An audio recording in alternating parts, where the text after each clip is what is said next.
फरिश्तों का वहाँ साया नहीं जाता, किसी से उनकी मंजिल का पता पाया नहीं जाता।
फकीरी में भी मुझको मांगने में शर्म आती है।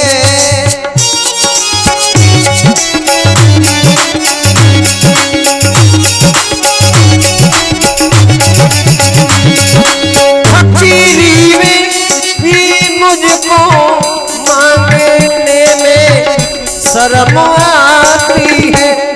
तेरा बन के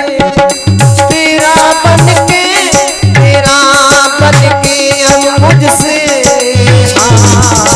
ठहराया नहीं जाता, किसी से उनकी मंजिल का पता पाया नहीं जाता।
मुझ पे ऐसा है, तेरे दर से तेरे दर से तेरे दर मुकुट पे और कहीं जाया नहीं जाता, किसी से उनकी मंजिल का पता पाया नहीं जाता।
महसूस होते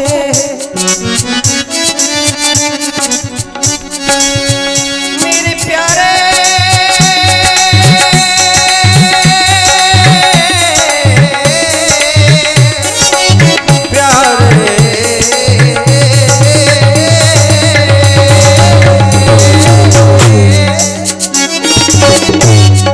मोहब्बत के लिए कुछ खास दिल महसूस होते हैं। ये वो नगमा, ये वो नगमा, ये वो नगमा है जो हर साज पे गाया नहीं जाता, किसी से उनकी मंजिल का पता पाया नहीं जाता।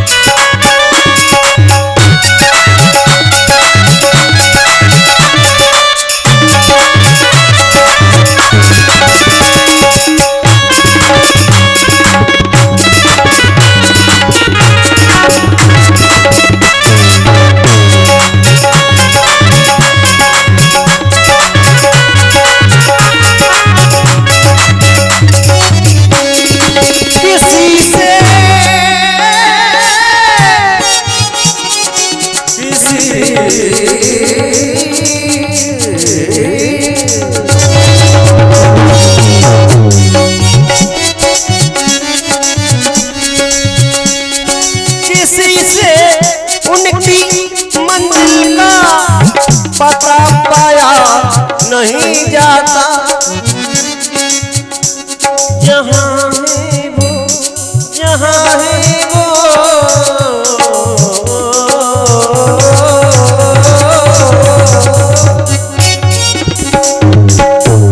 जहाँ है वो फरिश्तों का वहाँ आया नहीं जाता, किसी से उनकी मंजिल का पता पाया नहीं जाता, किसी से उनकी मंजिल का पता पाया नहीं जाता।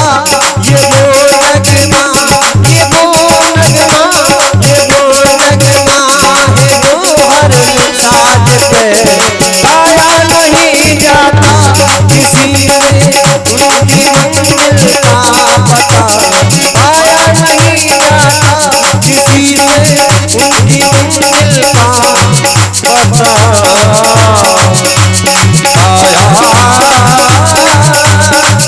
नहीं जाता।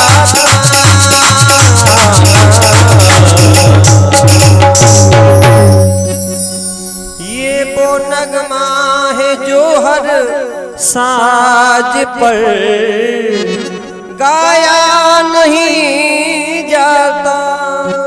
बोलिए बांके बिहारी लाल की जय। जय जय श्री राधे।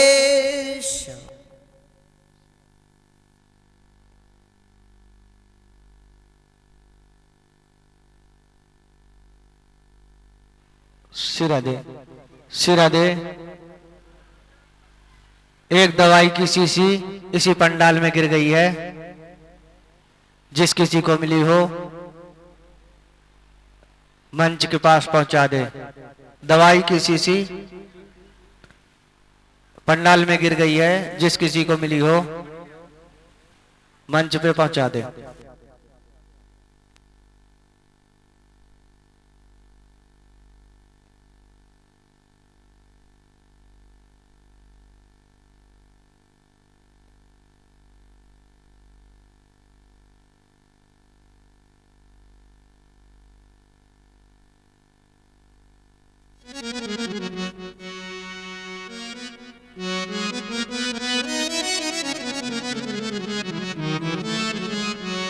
भरी उनकी आँखों में है कितनी करुणा, जाकर सुदामा भिखारी से पूछो, जाकर सुदामा भिखारी से पूछो है करामात क्या उनके चरणों की रज में है, करामात क्या उनके चरणों की रज में।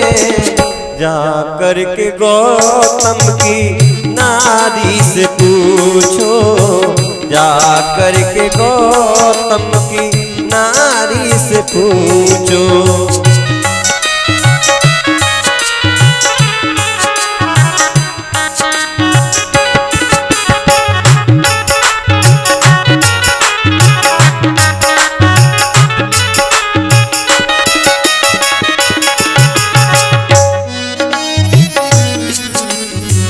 कृपा कितनी करते हैं शरणागतों पर,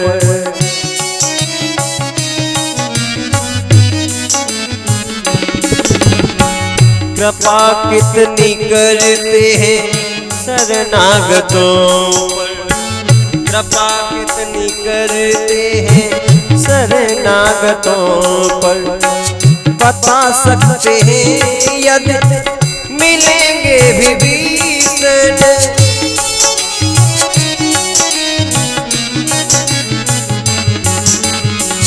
कृपा कितनी करते हैं शरणागतों पर। बता सकते हैं यदि मिलेंगे विभीषण।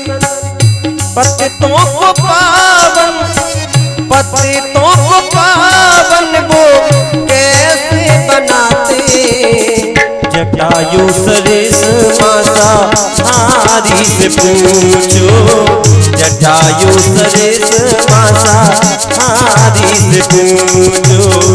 भरी उनकी आँखों में है कितनी करुणा, जाकर सुदामा भिखारी से पूछो, जाकर सुदामा भिखारी से पूछो है करामात क्या उनके चरणों की रज में है, करामात क्या उनके चरणों की रज में। जाकर के गौतम की नारी से पूछो, जाकर के गौतम की नारी से पूछो।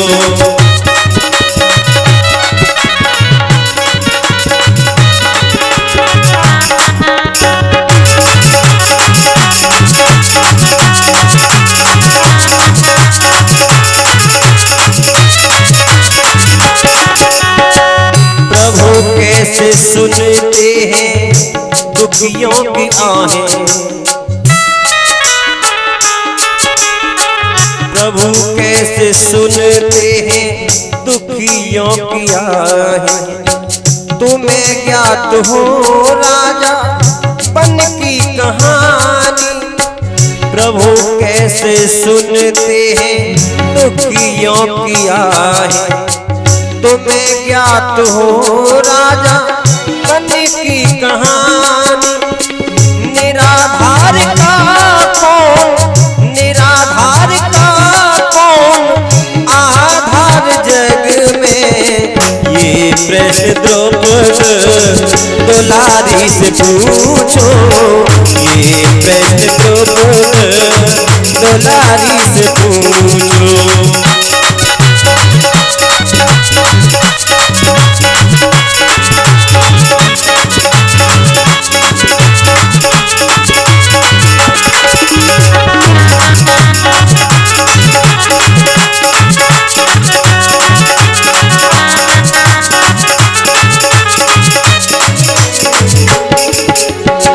क्षमाशीलता उनमें कितनी भरी है,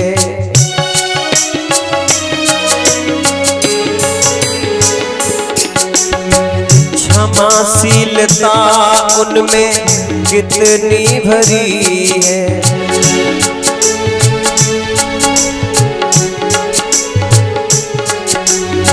क्षमाशीलता उनमें कितनी भरी है, क्षमाशीलता उनमें कितनी भरी है। बताएंगे प्रभु जी वो सब जानते हैं,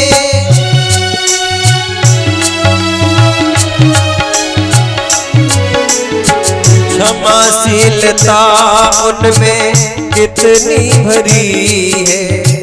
बताएंगे प्रभु जी वो सब जानते हैं। हृदय उनका भावों का, हृदय उनका भावों का है कितना भूखा। बेदुर सबरी से बारी बारी से पूछो, बेदुर सबरी से बारी बारी से पूछो। भरी उनकी आँखों में है कित करुणा, भरी उनकी आँखों में है कितनी करुणा। जाकर सुनाना भिखारी से पूछो, जाकर सुनाना भिखारी से पूछो। करामात क्या उनके चरणों की रज में है, करामात क्या उनके चरणों की रज में। जाकर के गौतम की नारी से पूछो, जाकर के गौतम की नारी से पूछो। जाकर सुदामा भिखारी से पूछो। कृपा कितनी करते हैं शरणागतों पर, बता सकते हैं यदि मिलेंगे विभीषण। पतितों को पावन वो कैसे बनाते,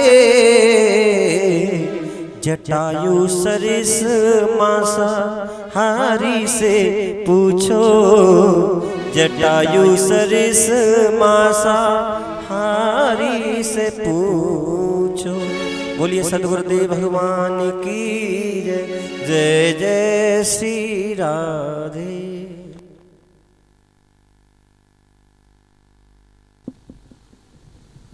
बहुत प्यारी पंक्तियां हैं।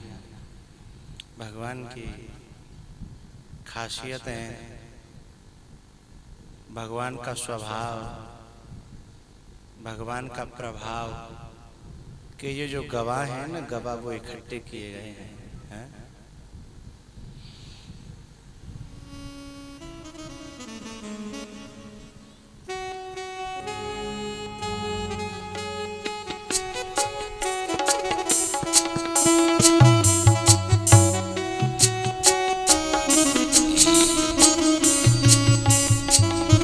हरे कृष्णा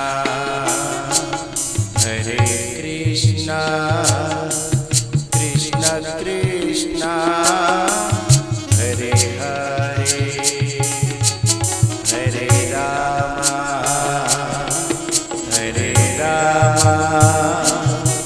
राम राम हरे हरे। हरे कृष्णा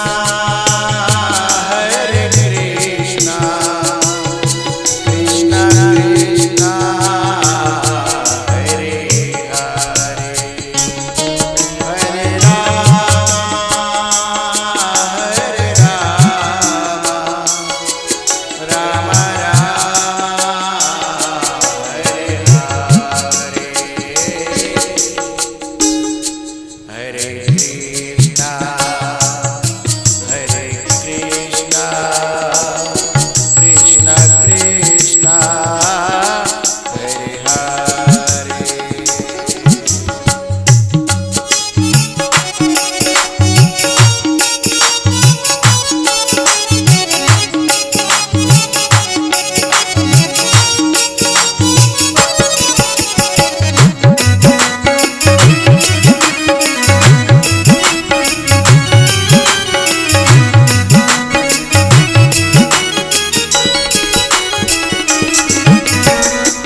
महाराज को भगवान ने ऐसे तरीके से निकाला कि स्वयं विदुर जी को भी पता नहीं लगा कि मुझे निकाला जा रहा है।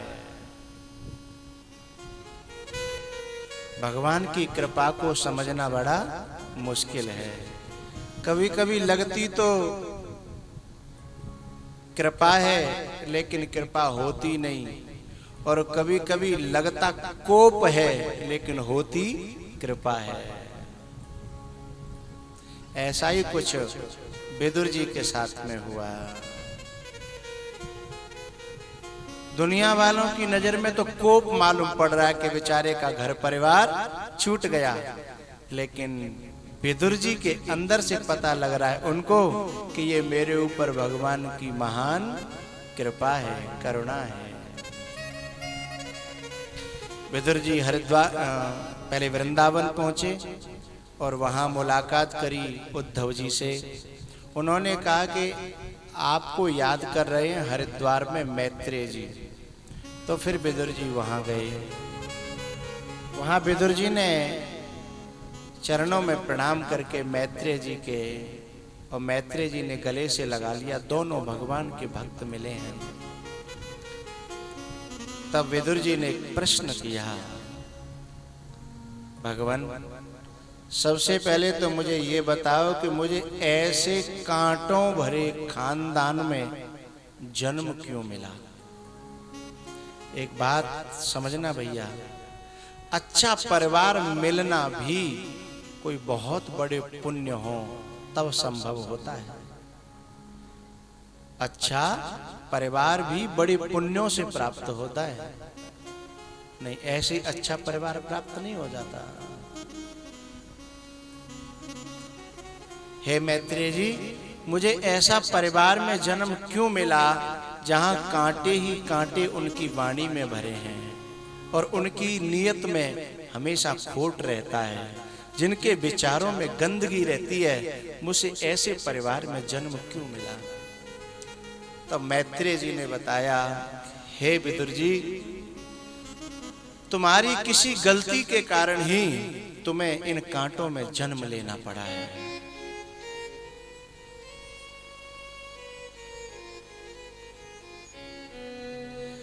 जब हमारा परिवार हमारे अनुकूल न चले तो दो बातें समझना, या तो भगवान हमें हटाना चाहता है, करुणा कर रहा है, या फिर हमारे किन्हीं कर्मों का, बुरे कर्मों का फल है जो इन सब की हमें सहन करनी।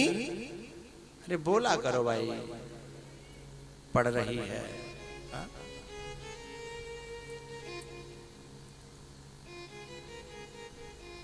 या तो भगवान की करुणा समझ करके अपना मार्ग अलग कर लिया जाए, या फिर ये समझ करके सहन किया जाए कि मेरे कर्म है भुगत रहे हैं, साधना खत्म है जाएंगे, अपने आप अपना मार्ग सही हो जाएगा।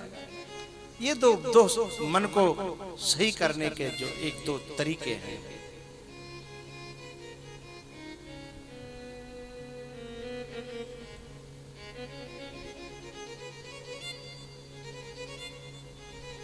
भैया मैत्रेय जी ने विदुर की पूर्व जन्म की बात बताई कि हे विदुर जी, आप कोई साधारण मनुष्य नहीं हो, तो आप स्वयं धर्मराज हो। अच्छा एक बात बताऊं, इस धरती पर कोई कितना भी बड़ा महापुरुष अवतार ले ले परमात्मा के अलावा, लेकिन वो जब धरती पर मृत्यु लोक पर अवतार लेता है तो अपने आपे को भूल जाता है। ये मृत्यु लोक का सत्य है। पितामह भीष्म स्वयं 8 वसुओं में से एक थे, लेकिन वो अपने आप को भूले हुए थे। इस धरती पर कोई भी महापुरुष अवतार लेगा तो अपने आप को पहले भूलता है। तो ये भी धर्मराज अपने आप को भूले हुए थे। याद दिलाया मैत्रेय जी ने कि तुम धर्मराज हो। तो बोले मुझे फिर ऐसे खानदान में जन्म क्यों मिला। तब बताया मैत्रेय जी ने कि एक बार क्या हुआ, इस धरती पर एक राजा के यहाँ चोरी हुई और चोर चोरी करके भाग रहे थे और पीछे पुलिस उन्हें पकड़ने का प्रयास कर रही थी। जब चोरों ने देखा कि अब पुलिस हमें छोड़ेगी नहीं, पकड़ ही लेगी, तो उन चोरों ने एक जंगल में ऋषि के आश्रम पर उस माल को फेंक दिया जो चोरी किया था। अब पुलिस तो आई और माल को आश्रम में देखा, उन्होंने महात्मा को पकड़ लिया। महात्मा का नाम था ऋषि मांडव्य। अब उन्होंने पकड़ के महात्मा को ले गए और राजा ने कहा कि रंगे हाथों पकड़ा है तो एक काम करो, सीधे से सूली की सजा दे दो। और सूली की सजा तो चढ़ा दी, लेकिन महात्मा कोई ऐसे वैसे तो थे नहीं, माने हुए महात्मा थे। यहां से लेकर के ब्रह्मलोक तक उनकी पहुंच थी। सूली चढ़ाने वालों ने बार बार कोशिश की, लेकिन सूली चढ़ा नहीं पाए।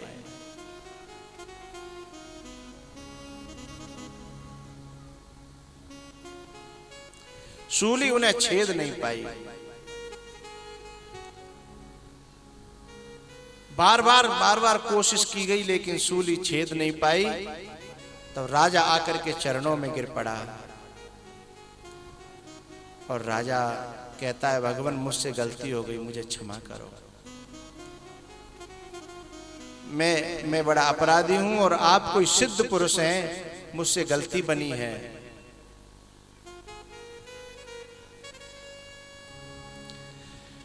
मांडव्य ऋषि ने राजा को तो क्षमा कर दिया, लेकिन वो सीधे धर्मराज के पास में गए, क्योंकि मेरी किस्मत में जो लिखा है वो तो धर्मराज ने लिखा होगा ना।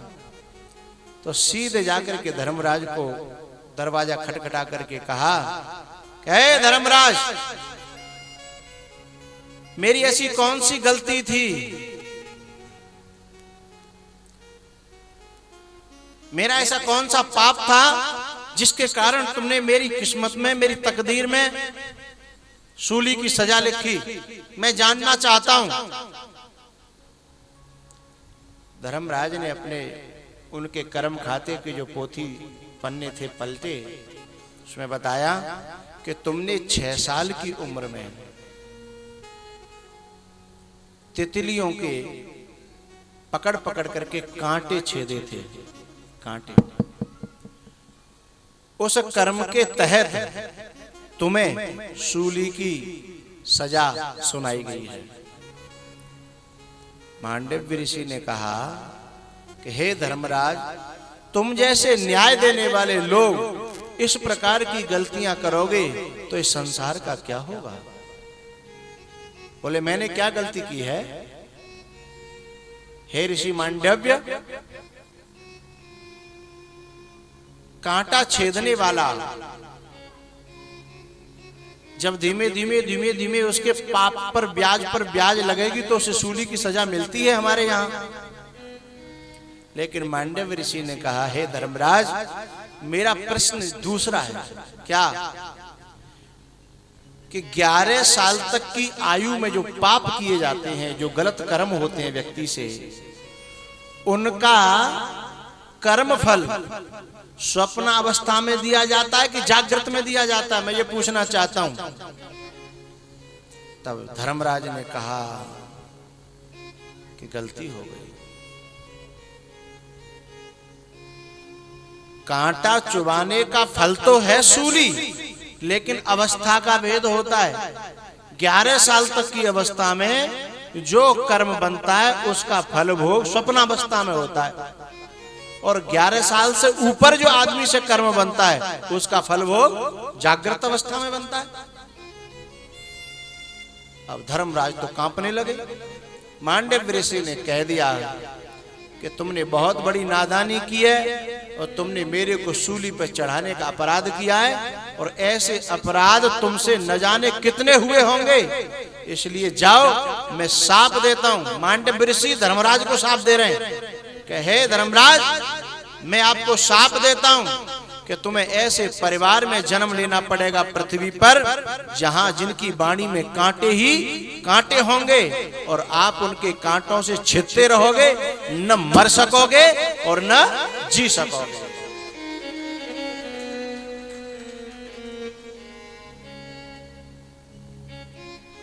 मेरे दाता के दरबार में सब लोगों का खाता, मेरे दाता के दरबार में सब लोगों का खाता, मेरे दाता के दरबार में सब लोगों का निगाहें दूर से ही दिल पे वार करती हैं, निगाहें दूर से ही दिल पे वार क्या करती हैं। ये आगे वाले तो ऐसे बैठ जाते हैं कितना मठा पी के आए, अरे कम से कम हम बोले तो आपको रिस्पॉन्स तो मिले। तुम्हारी नानी और दादी जब कहानी सुनाती तो कहती हूं करा देते रहियो बेटा तो सुनाऊंगी, हैं? तो हमारी जो प्रार्थना भैया हूं करा देते रहो तो ने अच्छा लगा, नहीं हमें मालूम ना पड़ी तुम सो रहे हो के। हाँ, निगाहें सबसे प्रार्थना है मेरी, मेरा साथ दो, अच्छा लगे मुझे। निगाहें दूर से ही दिल पे वार, हाँ भाई कुछ आनंद की बात। और दुआ मिले, दुआ मिले तो असर बेशुमार करती हैं। नेकियां करके जो दरिया में डाल दोगे अभी, नेकियां माने अच्छे काम, नेकियां करके जो दरिया में, यानी फिर उनको याद न रखोगे, नेकियां करके जो दरिया में डाल दोगे अभी, वही तो कश्तियां बन करके पार करती हैं।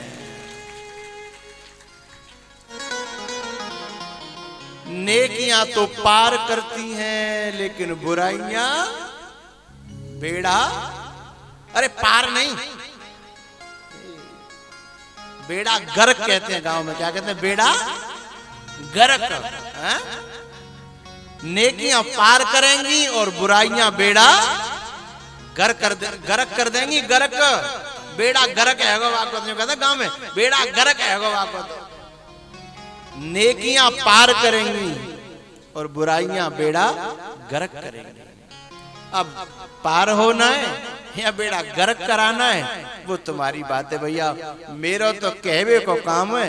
मैं तो ये समझ के लो मुर्गा हूं, मुर्गा मुर्गा को काम है बांग देवो, और चाहे कोई जगो और चाहे सो, बात मानो न मानो।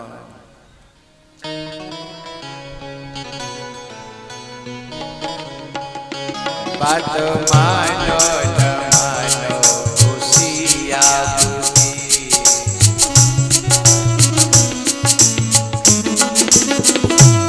बात मानो न मानो खुशिया बुद्धि। हम मुसाफिर हैं, हम मुसाफिर हैं, हम मुसाफिर हैं, एक दिन तो रम जाएंगे। संत की बात पर जो भी चल जाएंगे, संत की बात पर जो भी चल जाएंगे, वो अमर नाम, वो अमर नाम दुनिया में कर जाएंगे। बात मानो न मानो खुशी अपनी,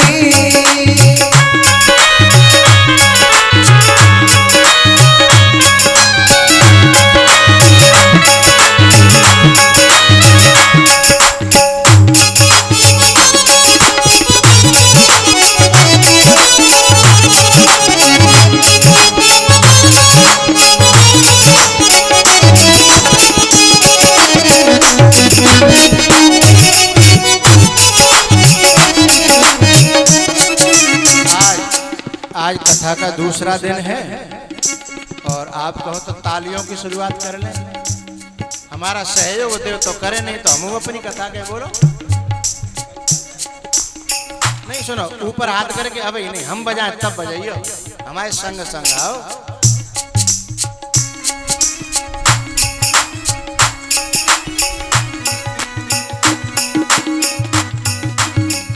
हमारे हाथ ऊपर तो ऊपर और नीचे तो संग संग चलियो हो।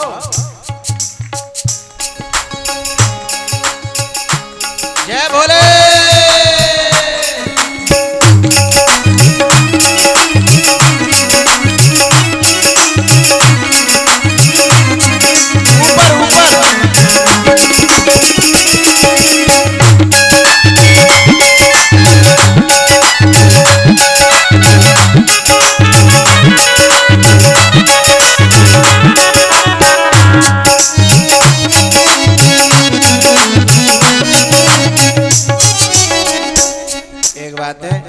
आप लोग ऊपर हाथ करते हो तो बड़ा आनंद, बड़ा अच्छा लगता है, सीन बड़ा सुंदर लगता है।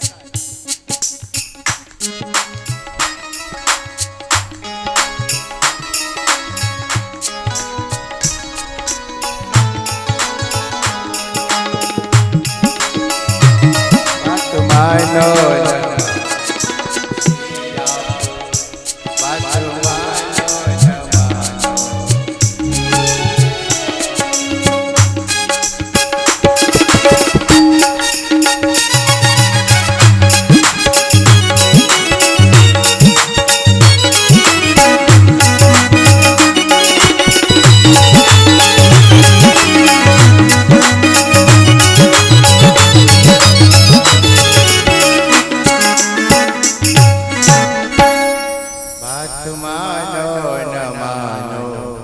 खुशी आपकी, हम मुसाफिर हैं, एक दिन तो रम जाएंगे। संत की बात पर जो भी चल जाए, वो अमर नाम दुनिया में कर जाएंगे। बात मानो न मानो, खुशी आपकी। फिर विदुर जी महाराज ने मैत्रेय जी से इस सृष्टि के बारे में प्रश्न किया। तब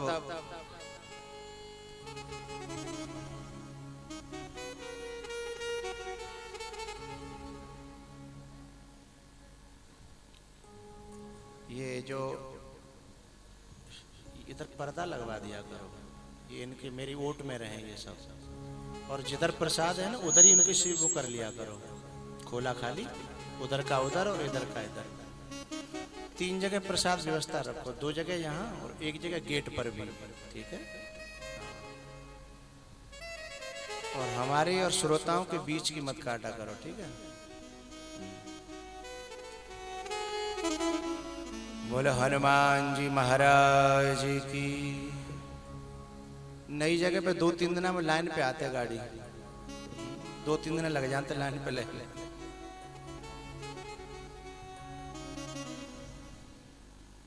जब तक लाइन पे आते तब तक हमारा समय पूरा हो जाता है, हमारे डेरा डमर उठ जाता है।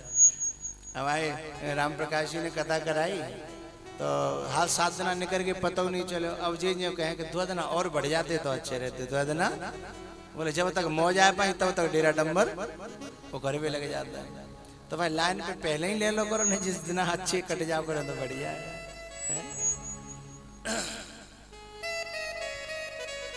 भैया सृष्टि के बारे में विदुर जी महाराज ने प्रश्न किया और कहा कि ये दुनिया क्या है।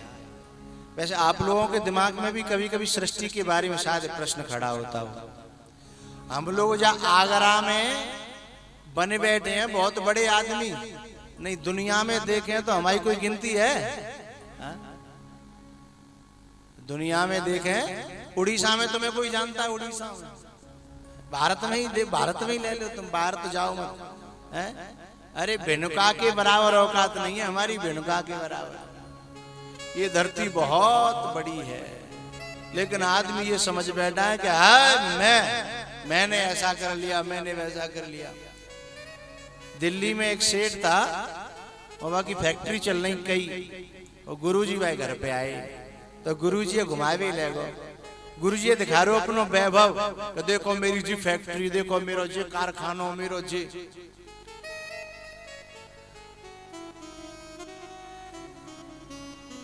गुरुजी ने घर पे पूरा दिन लगाया तो दिखावे में, न नाश्ता न पानी न भोजन न कछु। शाम है गई, अब गुरुजी परेशान है कि जाई फैक्ट्री ने खाऊं के ओढ़ूं के बिछाऊं, रोटी पानी कुछ ना रो, दे फैक्ट्री, बड़े परेशान गुरुजी। सो शाम को घर पे आ गए, फिर वाने कछु नाश्ता पानी लेके आयो तो गुरुजी ने कही बेटा ने विश्व को नक्शा लेके आने काम। तो नक्शा नहीं होते वहां पे बोर्ड से पे, तो नक्शा लेके आयो। वहां में गुरुजी ने कही के बेटा जी बताइए हम भारत कहाँ हैं? तो वहां ने बताइए एक छोटो सो विश्व के नक्शा में भारत एक छोटो सो। बोले भारत छोटो सो, बोले जहाँ में उत्तर प्रदेश कहाँ है? बोले जीरो। बोले दिल्ली कहाँ है? वो दिल्ली ने किसी से बिंदी दी गए, विश्व के नक्शा में दिल्ली ढूंढोगे तो छोटी सी बिंदी। अब फिर गुरुजी ने कही तो बेटा जानती फैक्ट्री कहाँ है? मेरे गुरुजी फैक्ट्री तो दिख ना रही, तो तेने पूरे दिन मार डाले फैक्ट्री दिखाए के, जब नक्शा में ही दिखाई देता है?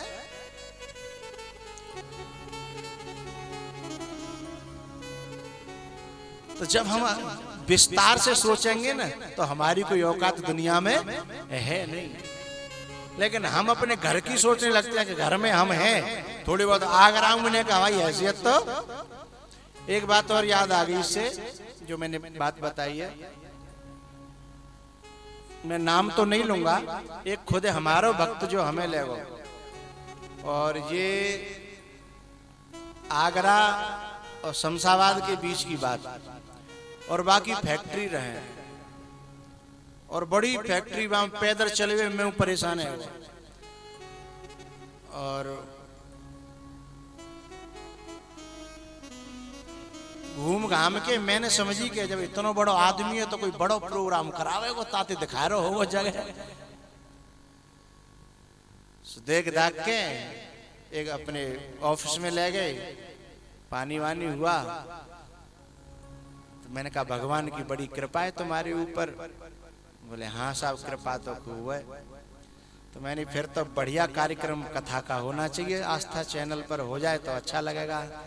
बोले देखो महाराज कहूँ भगवान की मेहर होगी तब है। अब आप आश्चर्य करोगे, उस आदमी की इनकम बताऊंगा तो तुम दंग रह जाओगे। उस आदमी की एक महीने की इनकम जो है कम से कम 1.5 करोड़ रुपए की। कितनी? एक महीने की इनकम कम से कम 1.5 करोड़ है, और ज्यादा है जाए तो ज्यादा ही होगी। हाँ, जो मैं संग के हैं वो लोग समझ रहे हैं हम कहाँ की बात कर रहे हैं, लेकिन अनुमान बताया लोगों ने कि 1.5 करोड़ कम से कम इनकम होगी बाकी।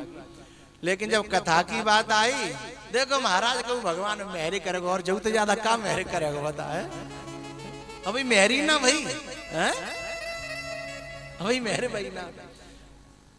तो ऐसे जिनके दिल छोटे हो गए हैं, दिल छोटे ही तो हो गए तभी तो कह रहे हैं भगवान मेहर करेगा।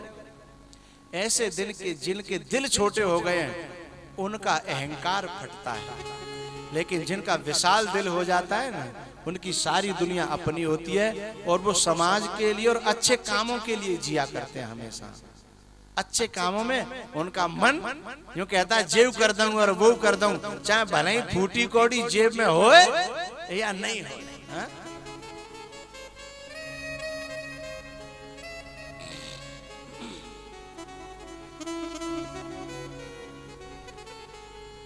तो ये जो सृष्टि है ना, कभी कभी आपने सोचा होगा कि ये दुनिया कितनी बड़ी है, काऊ ने नापी हो तो मुझे ऐसा आदमी अभी तक मिला नहीं है, तुम्हें मिल जाए तो मुझसे मुलाकात कराना। ये धरती कभी सोचियो आपने, तो जहां पूरी होगी बाकी बाहर का होगा। वैसे हमारा इतिहास बताता है या विज्ञान बताता है कि धरती पानी पर टिकी है, धरती पानी पर टिकी है। श्रोता में से कहो को कुछ कहवे को मन रहा होगा, सुनबे कोई एरो कछु कहना है? अच्छा सुनना है। आप बड़ी लगन से सुन रहे हो, मुझे कहने में अच्छा लग रहा है। ये धरती जितनी भी है, कल्पना करके देखो कि ये धरती जहां समाप्त होती है उसके बाद क्या है? पानी होता है ना। अच्छा पानी काय पे टिके हुए?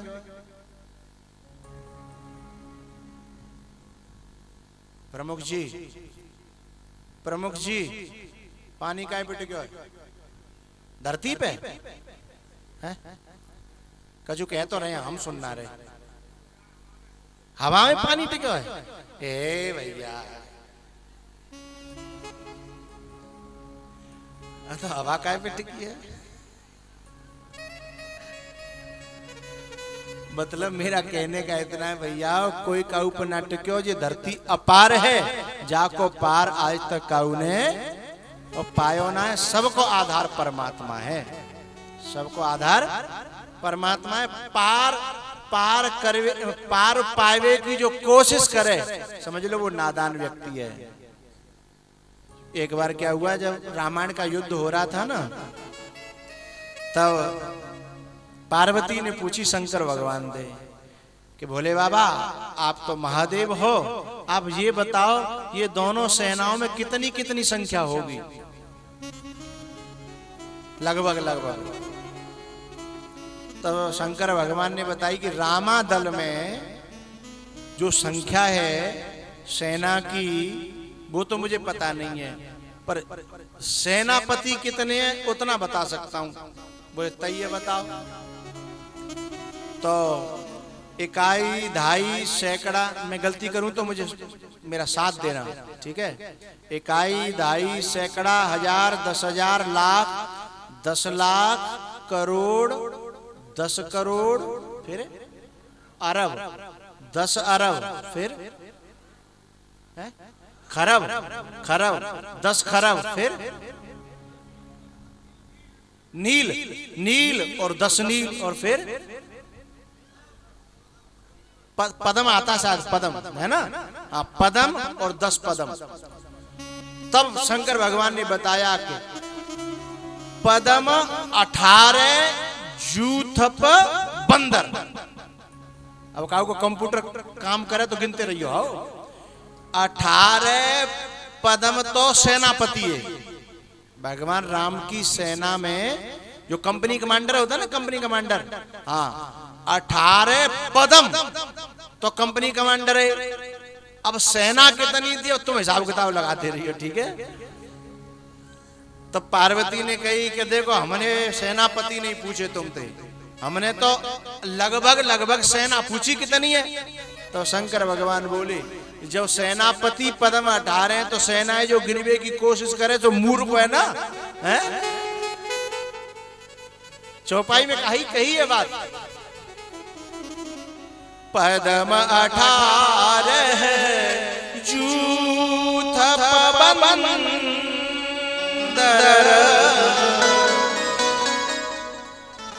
पदम 18 जूथ बंदर।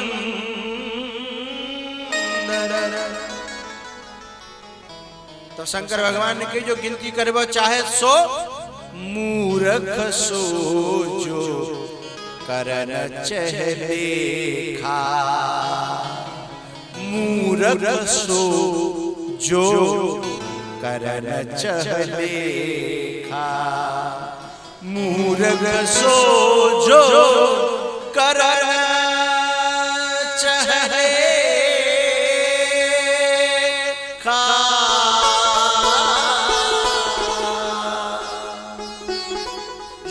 लेखा जो का करना चाहता हो सो मूर्ख है। भाई हम तो कर नहीं पाए, जो करना हो जो कर सके थे करो।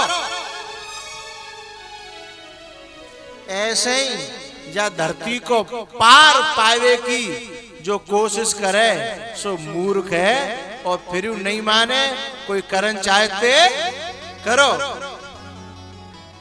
हम तो इतना जानते हैं क्या, हमारे प्यारे रमण बिहारी हम है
हमरे प्यारे रमण बिहारी, हम हैं रमण बिहारी के।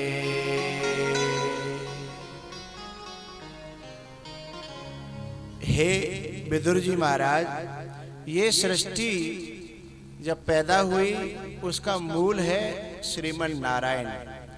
नारायण की नाभि से कमल, कमल से ब्रह्मा जी, और ब्रह्मा जी के सबसे पहले 4 पुत्र हुए, सनत कुमार जिन्हें कहा जाता है। वे साधना करने चले गए, उनसे सृष्टि का विस्तार नहीं हुआ। उसके बाद 10 ऋषियों को उत्पन्न किया, वह भी साधना करने चले गए। उसके बाद में रुद्र और रुद्राणी को प्रकट किया, लेकिन उनसे तमोगुणी सृष्टि हुई, उसे बंद कर दिया गया। फिर ब्रह्मा जी ने मनु और शत्रुपा को पैदा किया, और उन मनु शत्रुपा से 5 संतान हुई, आकुति, देवहूति, प्रसूति, और 2 पुत्र प्रियव्रत और उत्तानपाद।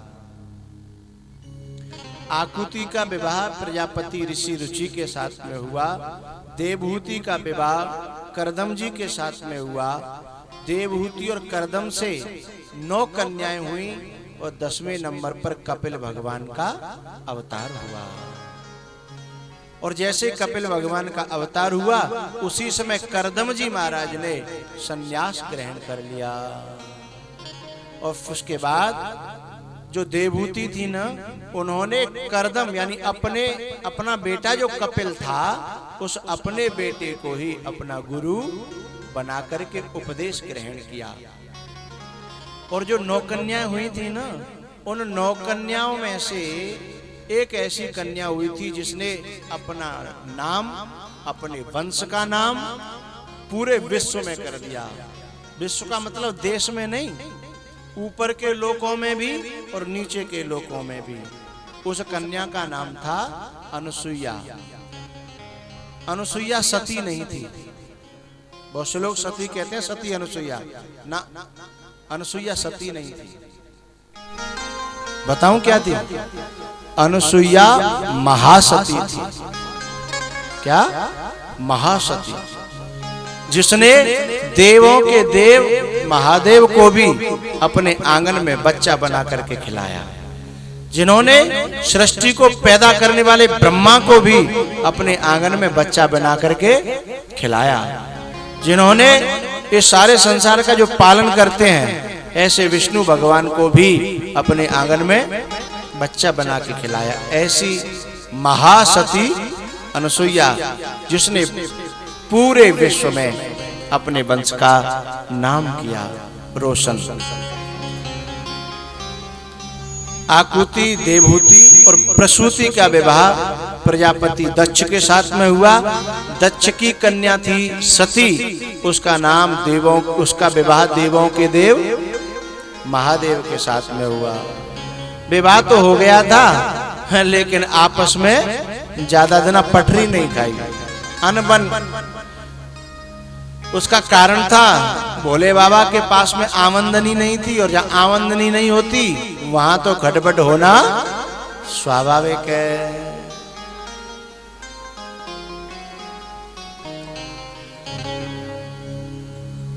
भोले बाबा तो पहाड़ पे रहते हैं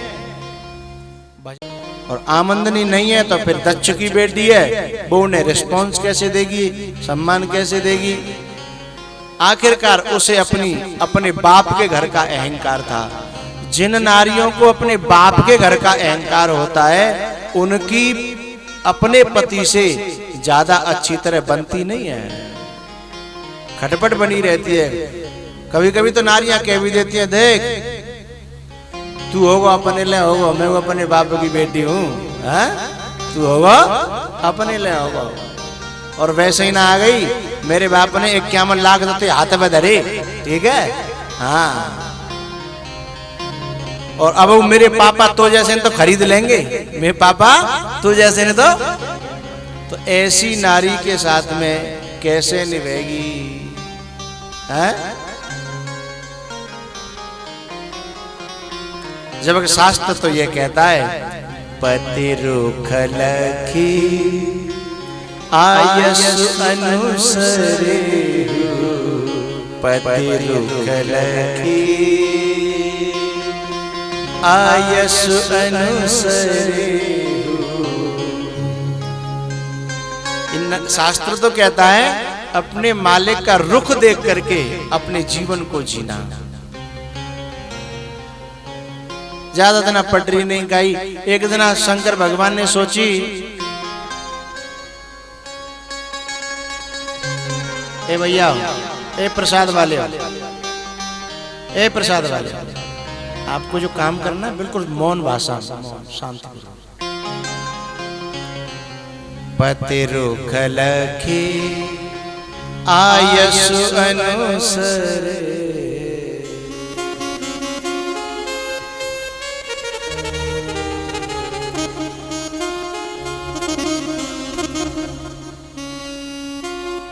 एक दिन शंकर भगवान कथा सुनावे कि ले गए सती को कि शायद ठीक है जाए तो है जाए, लेकिन वो ठीक होने वाली नहीं थी।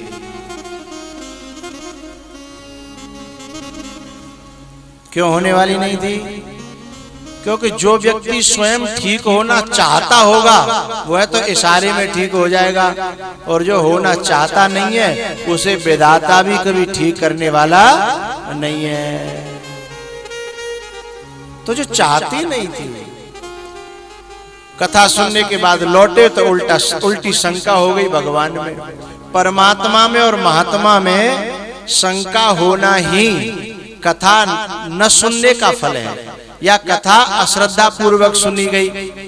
नहीं तो कथा तो शंकाओं को समाप्त करती है, कथा के बाद में शंका पैदा हो रही है तो इसका मतलब है कि हमने कथा सही ठीक ढंग से सुनी नहीं है। राम में शंका करी तो शंकर भगवान ने कहा कि भाई वैसे मेरे दिल में तो ये परमात्मा है और तुम नहीं मान रही है तो के न जाए परीक्षा लेहू, तो परीक्षा लेके देख लो। अब लेवे तो परीक्षा गई, लेकिन बेचारी उल्टी खुद फेल होकर के आई। और शंकर भगवान ने पूछा कि बोलो क्या हुआ? तब वो खुद झूठ बोलने लगी। कछु न परीक्षा लीने गुसाई, कछु न परीक्षा।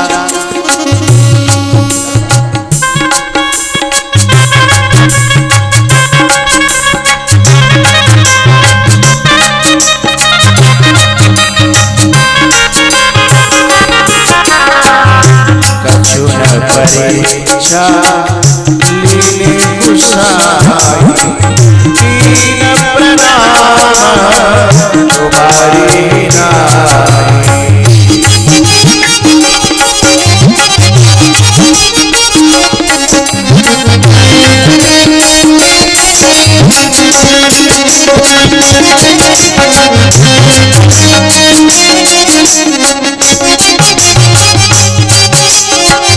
तब शंकर के उधर ध्याना,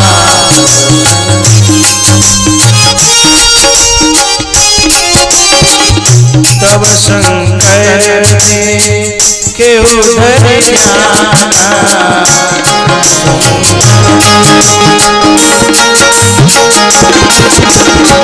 सती योगी चरित सब जाना,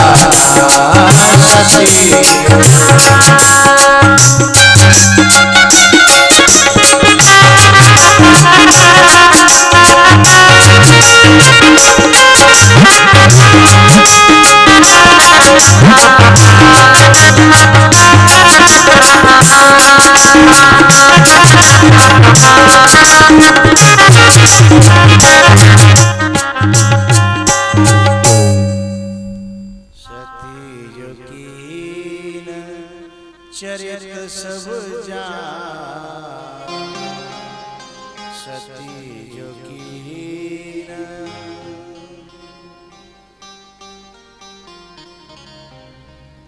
शंकर भगवान ने देखा कि ये मेरे मालिक के साथ में छल कपट कर रही है, तो जो तेरा हो नहीं सकता वो मेरा हो नहीं सकता। उसी क्षण दिल से परित्याग कर दिया और समाधि में चले गए।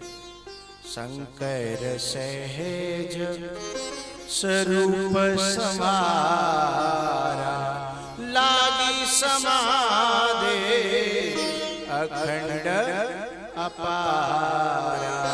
शंकर सहज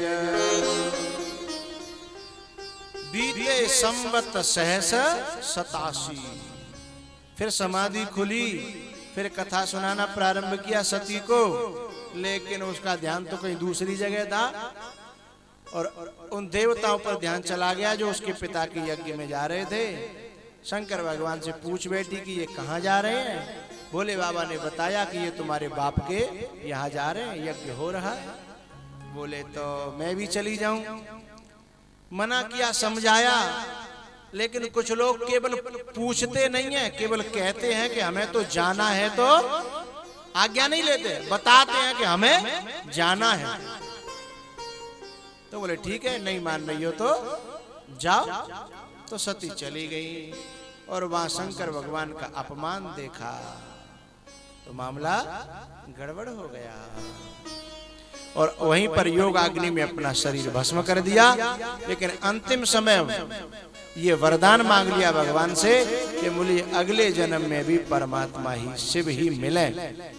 दूसरे जन्म में हिमाचल के यहाँ जन्म लिया और फिर पार्वती बन करके तप किया नारद जी से गुरु मंत्र लेकर के, और फिर से शंकर भगवान को पाया है।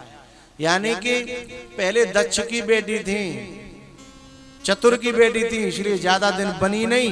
अब के जड़ की बेटी बनी है, यानी पर्वत माने जड़। तो परमात्मा के मार्ग में, अध्यात्म मार्ग में ज्यादा चतुराई की जरूरत नहीं है। दुनिया हमते जड़ कहे तो बुरा मत मानना, इस मार्ग में हमें जड़ता की ही जरूरत पड़ती है। हम जड़ई अच्छे हैं, हमें तो पागल ही रहने दो, हम तो पागल ही अच्छे हैं। और फिर हम लोग तो वैसे ही आगरा के आसपास के हैं, कोई दिक्कत नहीं है, कोई कहू दे इंतजाम, कोई बुरी बात नहीं है। हम तो आगरा के ही हैं, जिसको सर्टिफिकेट मिला हुआ है पूरे हैं?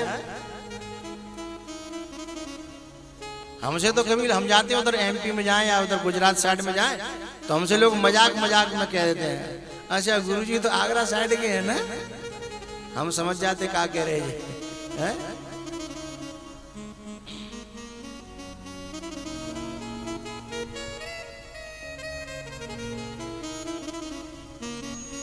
भैया मनु के जो दो पुत्र हैं, प्रियव्रत और उत्तानपाद।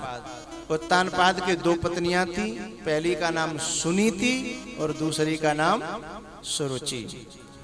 सुरुचि का उत्तम था और सुनीति का ध्रुव। एक दिन गद्दी पर बैठे थे राजा और ये गोदी में चढ़ने लगा, तो सुरुचि ने यानी मौसी ने पकड़ करके खींच लिया और डांटते हुए कहा कि इस गद्दी पर यदि बैठना है तो बेटा पहले तप करो, फिर मेरी कोख में आओ। जब मेरी कोख से जन्म लोगे तो जा गद्दी पे बैठोगे, अन्यथा जा गद्दी पे नहीं बैठोगे। बेचारा रोता रोता अपनी माँ के पास में आया और बोला, माँ मेरा बाप कौन है? सुनीति ने कहा, बेटा तेरे पिता यही हैं जो गद्दी पर बैठे हैं। बोले ऐसे कैसे पिता माँ? मैं पिटता रहा और वो टुकुर टुकुर देखते रहे। ऐसा कैसा पिता माँ? तब सुनीति ने कहा, बेटा अभी तेरी माँ के दिन बड़े टेढ़े चल रहे हैं और तू मेरा नन्हा सा बच्चा है, बेटा है। आज तेरी माँ के दिन बुरे हैं ना, इसलिए जो भी तुझे डांटे वो तू अपना नसीब समझना, लेकिन कभी अच्छा भी दिन आएगा।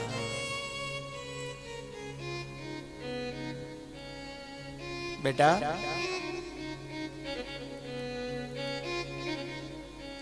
रहे मन चुप साधे रहो, देख दिनन को फिर, जबनी के दिन आएंगे तो बनत लगे ना दे। जबनी के दिन आएंगे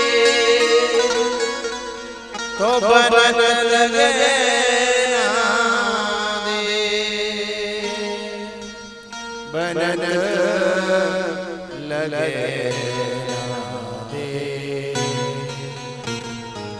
बेटा तेरी मौसी ने सही तो कहा है, तू तप करेगा तो तुझे ऐसी हजारों गद्दियां तेरे पीछे पीछे घूमेंगी। और बेटा मेरा आशीर्वाद है, तू तप कर और ऐसी गद्दियां तेरे पीछे पीछे घूमे तो मुझे गौरव होगा। और ऐसी माँ लाखों में कोई एक आध होती है जो अपने बेटे को इस मार्ग पर डालती है। एक तो सुमित्रा थी जिसने कहा था कि बेटा जा भगवान की सेवा में, और एक ये सुनीति है जो ये कहती है, बेटा तू जा संग में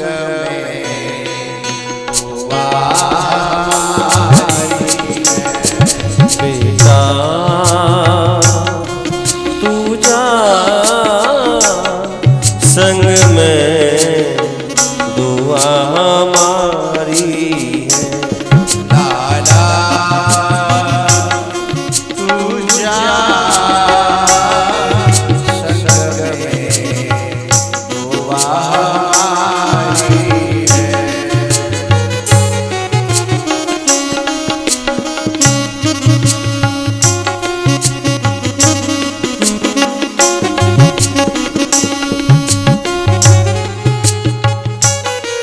धन्य भारत में, हाँ धन्य भारत में, धन्य भारत में ऐसी महतारी है लाला। तू जा संग में तो हमारी है।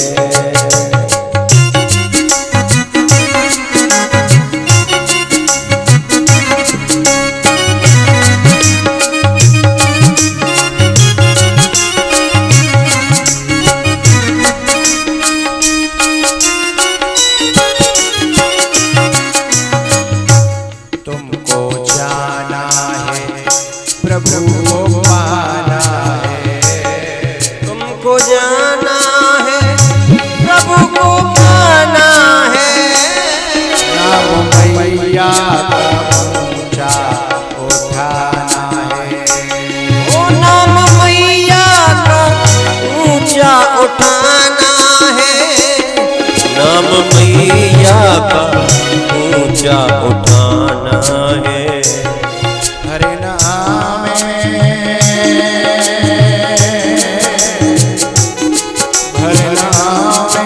ये अखियाँ हमारी है, भरना ओ भरना में ये अखियाँ हमारी है लाला। तू जा संग में दुआ हमारी है।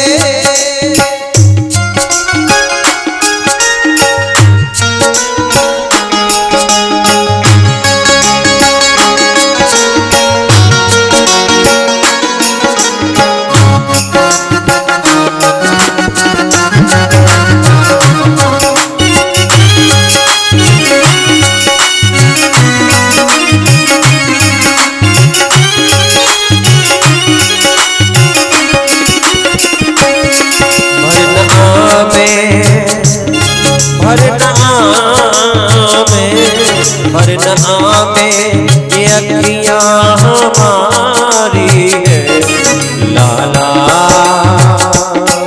तू जा संग में दुआ हमारी है।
दुनिया में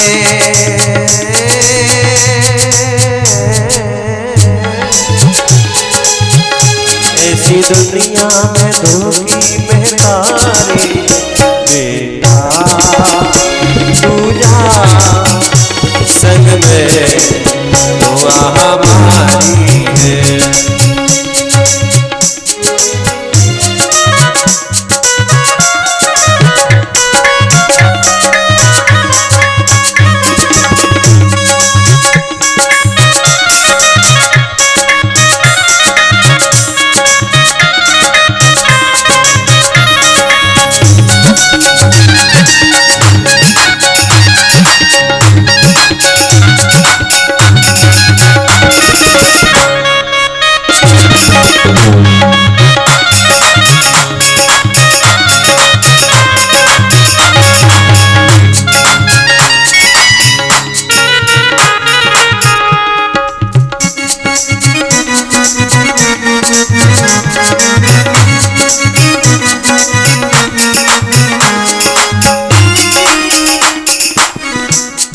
आप एलईडी में कलश यात्रा का दर्शन कर रहे हो, मेरे मन में एक भाव आ रहा है।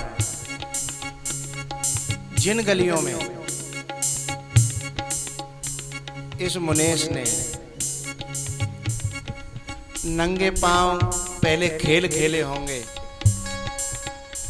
जहां गोदों में अपना जीवन व्यतीत किया होगा, उन्हीं गलियों में जब इसके सिर पे पोथी रख करके गई होगी तो उस गांव के जितने भी पितर होंगे वो कितना प्रसन्न हो रहे होंगे और इसके मन में कितने गौरव का अनुभव हो रहा होगा कि जिन गलियों में मैं नंगा खेला हूं, जिन गलियों में मेरा पसीना टपका है, जिन गलियों में मैं जिसके हवा में खेल के बड़ा हुआ हूं और उसी गली में मैं श्रीमद् भागवत की गंगा को लेकर के आऊं, ये कितने गौरव की बात है साहब। एक बार जोरदार तालियां।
जिस समय ध्रुव जी महाराज चले उस समय सब विघ्न डालने वाले थे साहब, निकाला दे दिया।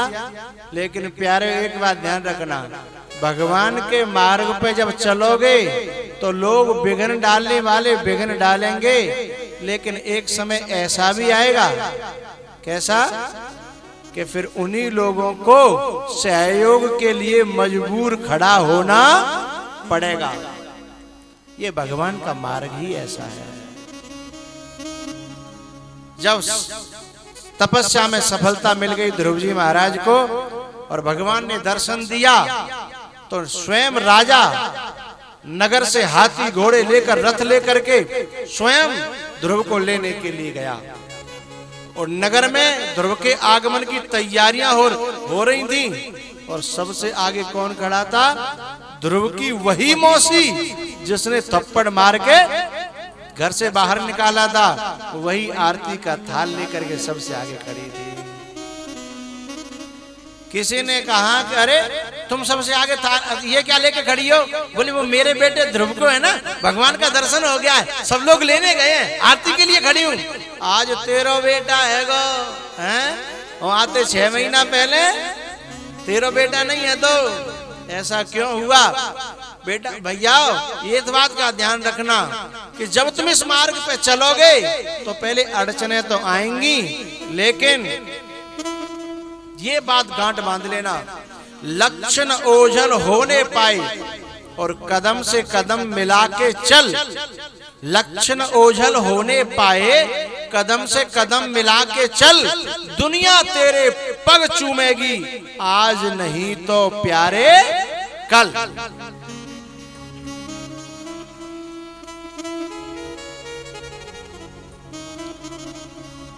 कभी अच्छा काम करने का मन हो तो विरोधियों से मत घबराना।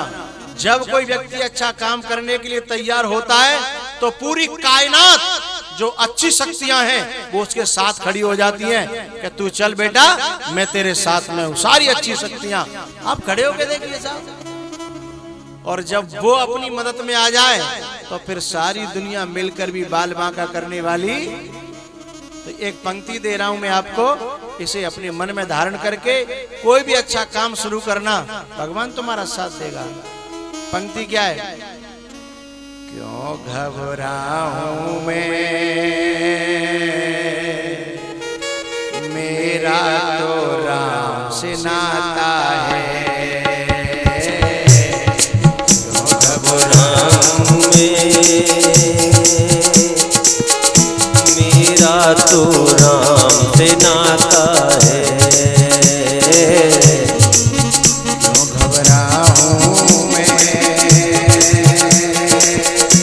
मेरा तो राम से नाता है। मेरे लिए जीवन दानी, मेरे लिए जीवन दानी राम चलाता है। क्यों घबराऊं मैं, मेरा तो राम से नाता है। क्यों घबराऊं मैं, मेरा तो राम से नाता है। एक बार भाव से मेरे साथ क्या बोले?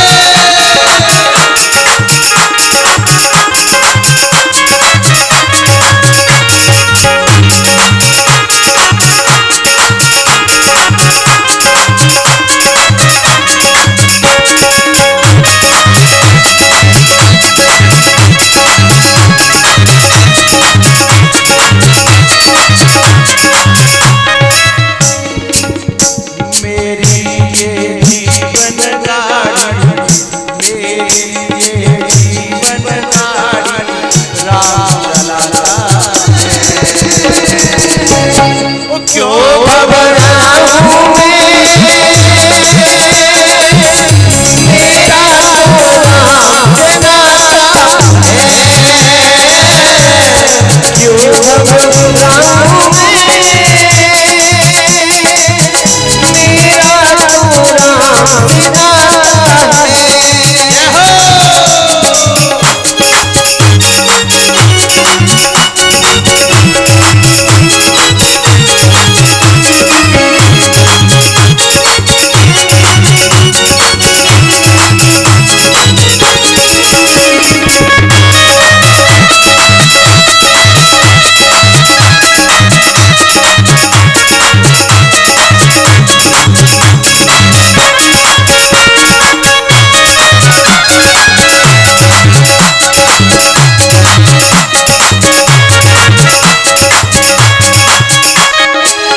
संकट आने से पहले, संकट आने से पहले,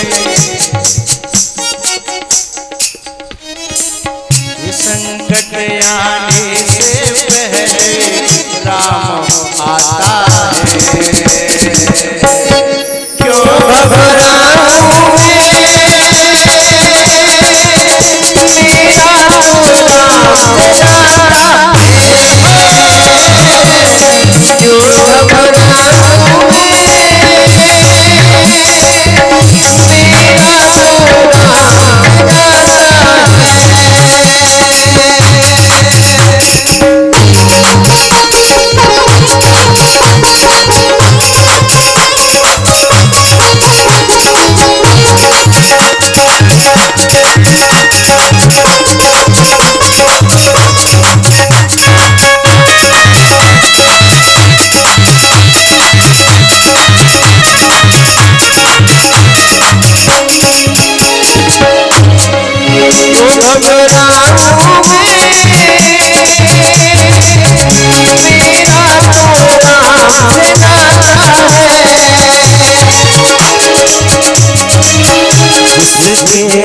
लायक ही नहीं मैं, इसके लायक ही नहीं मैं। वो मिल जाता है तो घबराऊं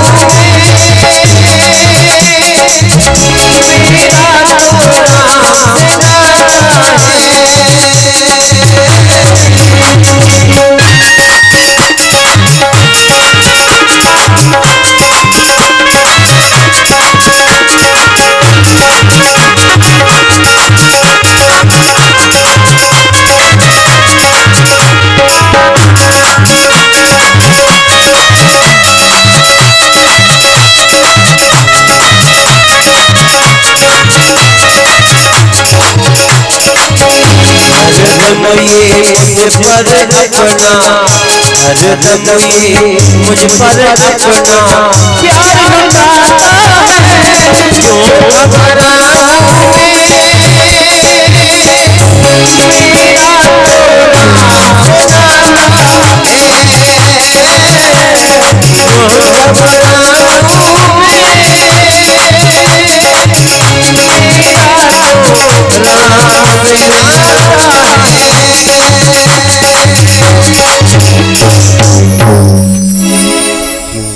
घबराऊं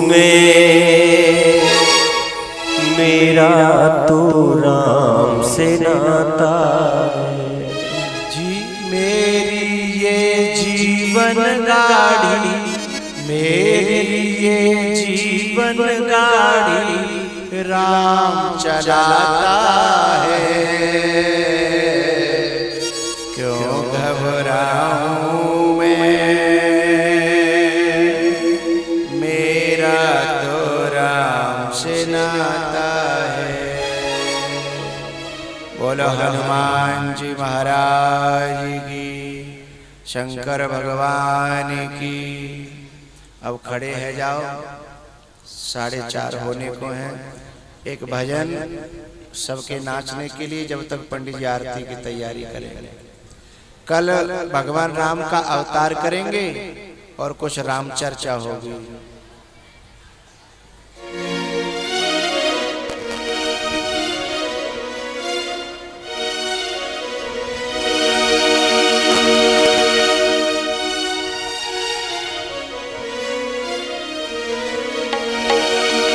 कान्हा बंसी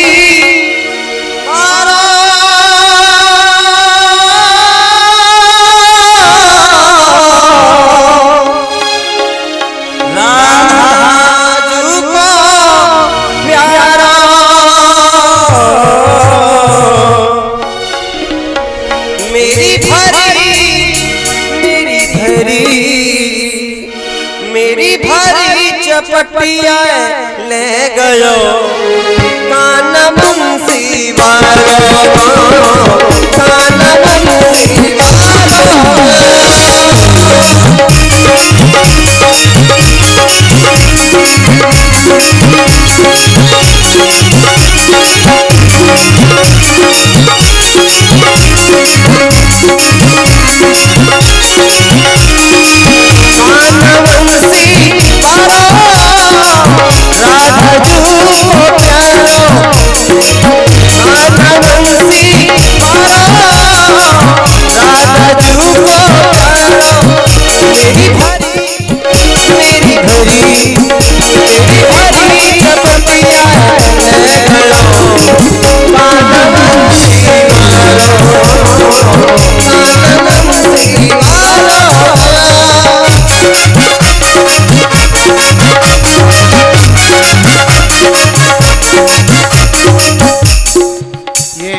नाचने के लिए है।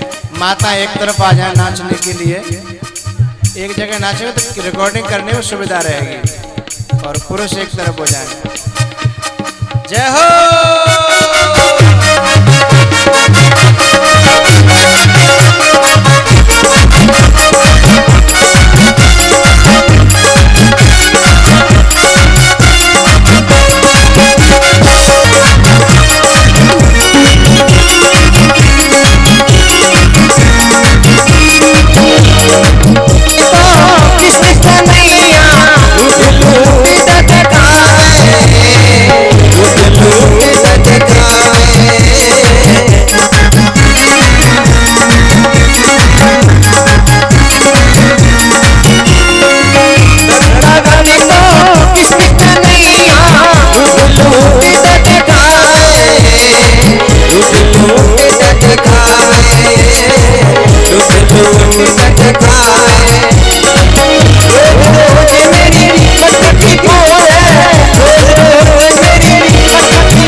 जय जय श्री राधे।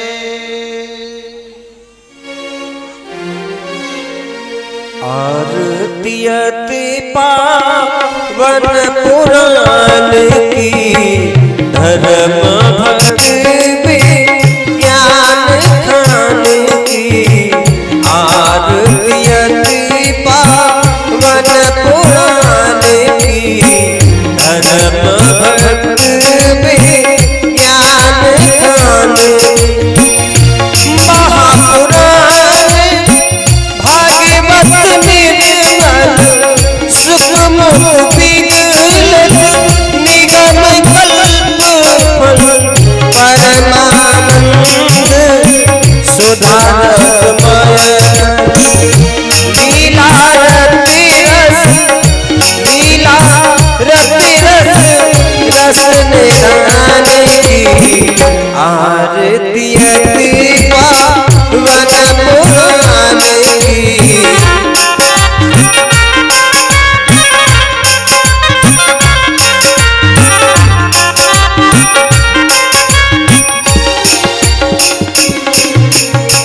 कलिमल मथन प्रताप निवार, जन्म मृत्यु मया भव भय हारिन। सेवक सतत सकल सुख कारण, सुमहो सभी हर चरित गान की। आरती अति पावन पुराण की।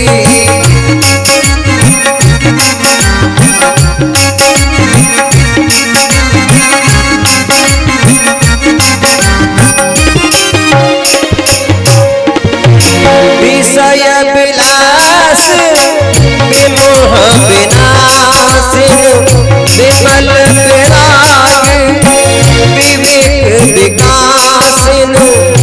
भगवत तत्व रहस्य प्रकाशन, परम ज्योति परमात्म ज्ञान की। आरती अति पावन पुराण की।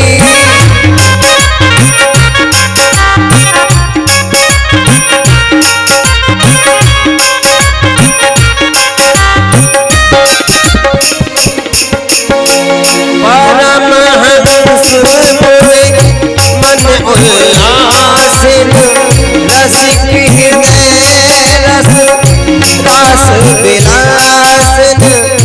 भक्ति मुक्ति रत प्रेम सुनासिन, करता कुंचन प्रिय सुनासी।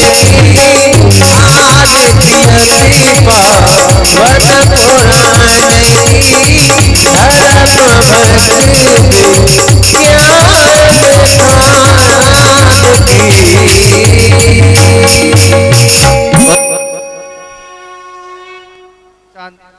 शांतिरोपदयः शांतिः वनपतयः शांति विश्वे देवा।